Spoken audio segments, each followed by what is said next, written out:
It's like a thunder's roar. Rubber burns and the engine soars. Rev bomb rides with a wild man's pride. The world can't keep up no matter how it tries. Rev bomb's motorbikes got a heart of steel. Wheels spinning faster than the fear we feel. Lights flash like fire in the dead of night. He's a rebel on wheels chasing freedom's light. Morning all, it's a Saturday morning and we're out on this, a Midnight LXS. Now difference being, this one's called Midnight, it's a blue, grey, black. It's actually put as blue on the logbooks, but it looks more grey and black, but that is the LXS Midnight. The difference being the Force Black has the fluoro wheels and the yellow flash down the side. So this one is being prepped for a customer. We are out on the test ride. It is 8:02 on a Saturday morning and time for the first part of the ride. Now this one's going out to Trey and he happens to be a friend of mine, well, a friend of my friend should I say, who happens to be Diz Locks. Now Diz has got an LXR and he absolutely blatzes around all over the place. And he also happens to run a tattoo studio in Luton, which is where Rev got his Rev Bomb tattoo on the back. So this is Dizzy's mate, Trey, and we're going to go out and give it a ride and get the first few miles on the bike. Bike runs absolutely beautiful. We did all the PDI on it yesterday, phoned the customer. All the bolt checks are good. Bike runs up fine, had it running. Now 6-speed box on one of these. 40 mile an hour because we have to run the engine in for the first 500 miles, maximum speed at 45.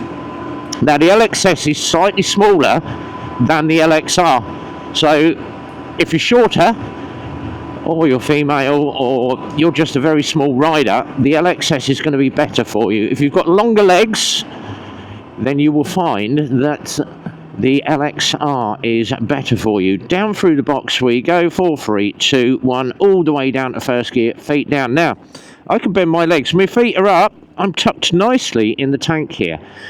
On the LXR, my legs are a little bit lower down, but it's still very comfortable to ride. The seat on this is absolutely soft and spongy. Love these. And being the Euro 5.5, it's got more power as well. Now, 5 and a bit litres of fuel will get you a couple of bars. This is showing 3, probably because I've overfilled it slightly. It's got a little bit more fuel in than it should have, but he's got plenty of fuel to get himself backwards and forwards for the first couple of weeks. Now these things do a good between 80 to 100 to the gallon, and when it winds up there is loads of power there. So nice steady 45 and down the A5. We're going to crank up a few miles backwards and forwards and then get back to the garage because I have a full-on day today. I have one bike to do all day. Yes, I've got a Royal Alloy 300cc coming in that needs a full service, spark plugs and a set of white wall tyres that I am putting on. So we'll do a little short video of that probably and bang that up on the YouTube channel just so everyone can see the TG300. I do like the Royal Alloys. Just a shame that you can't get the parts quick enough and the dealer backup is absolutely horrendous, which is why we dropped Royal Alloy as a brand. Great bikes, crap backup. Keeping an eye on that lorry that's coming down the outside lane. Here he comes. And he's gone round me nicely. There we go. Just keeping an eye on the traffic behind me. Now, on a dual carriageway, obviously, you should be doing 70. I sit comfortably at nice 45. Doesn't bother me in the slightest because the reason being, if you're on a bicycle or a 50cc ped, you're only going to be doing 30. So just a case of keeping your eye on the mirrors and doing your shoulder checks every now and then, which is what I tend to do. Do a thing called the sevens, and we go on about the sevens all the time. If you don't know what your sevens are, we will tell you about that in a minute. And obviously last night was the live stream. We had Drew in from Rolling Throttle, came in from America. He signed into the stream. Loads of people on the stream last night, which was all good. And we had the wonderful Zedhead in from Scotland as well, who happens to have a Triumph Tiger 1050. and he's just done all his bike. Lextech downpipes he's put on it, nice set of stainless Lextech downpipes, and he's got his Delcovic exhaust on the back, and that bike is looking really, really good. So well done, Zed. Loads of people in there, Andy GSA Tractor, and we spoke about the Sunday ride this week, which is going to be piston and rings at Daventry, new bike venue. We're going to go out and do that, watch that slip lane, all clear to good to go. Nothing behind me. So that's going to be a nice little run out this Sunday. Keep an eye out for the video of that coming up, where we go to a new bike venue. My leg is still killing me, all strapped up, which is why I didn't stay on the stream very long last night, because I'm in absolute agony again, like I always am with my knee. And went to step up in the garage between the steps, put my foot on the step, and for some weird reason my Achilles tendon at the back of my leg, my right leg, decided to throw a wobbler and rip the ligament. So I've managed to strap up. That's a bit bloody close. F4 BPH, poxy bloody Land Rover, all the gear and no idea. Luckily I had my eye on him and I managed to shift over a little bit. Bloody close pass that though, and he's going a damn sight more than 70 mile an hour. Right, we're coming off here, shoulder check. Now your sevens, furthest point you could see, so the sevens, 1 and 2 is going to be where that Range Rover is, right up on the distance. 3 and 4 is where that national speed limit sign is, so if you're coming down the road, it's better if you're around town doing it. And then 5 is your left mirror, 6 is your speed, 7 your right hand mirror, and repeat. So that's your sevens. The sevens are darn good, and we've got no traffic lights again. They still haven't sorted these bloody things out. Right, we're going. God knows why. I think you should just get rid of all the bloody traffic lights around there and make everybody do their own down thing. So coming down here we go. Nice bit of an easy road to see. Sevens, furthest vanishing point you can see right down the bottom by the white signs. 3, left-hand exit.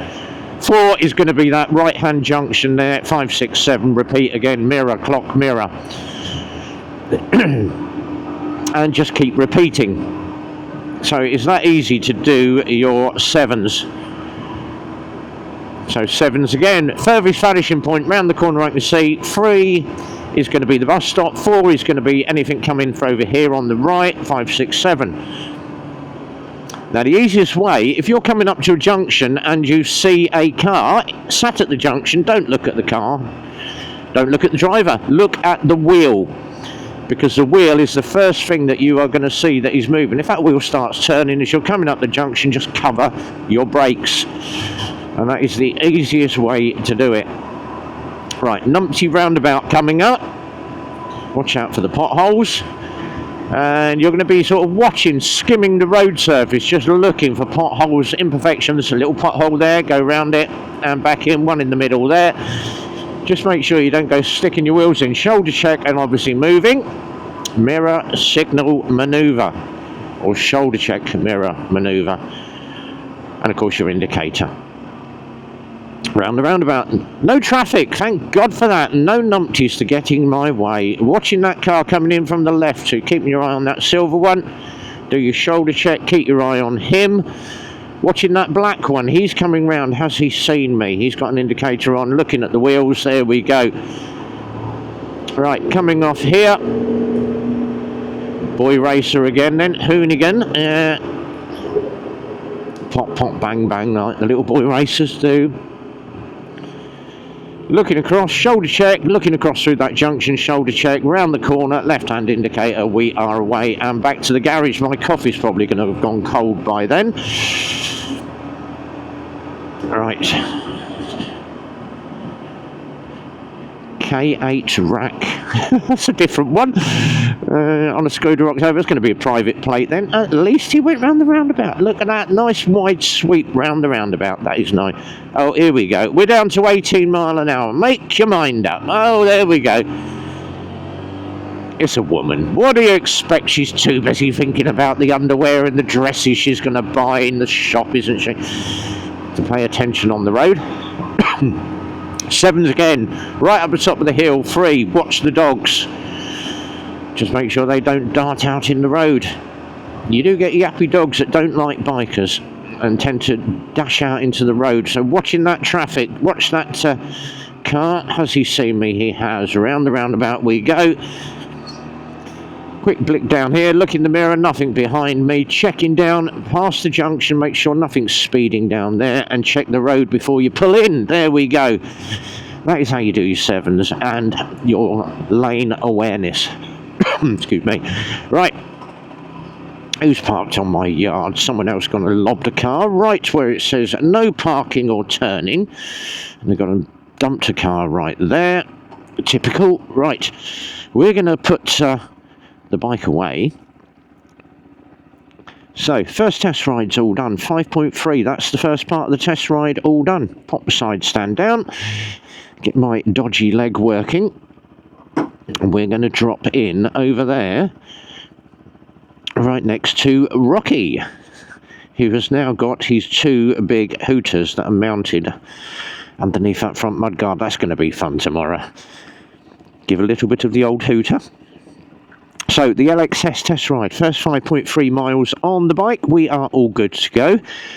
We'll see you on the next one, guys. Till then, be well, ride safe, and from Rev, it's a big goodbye from me.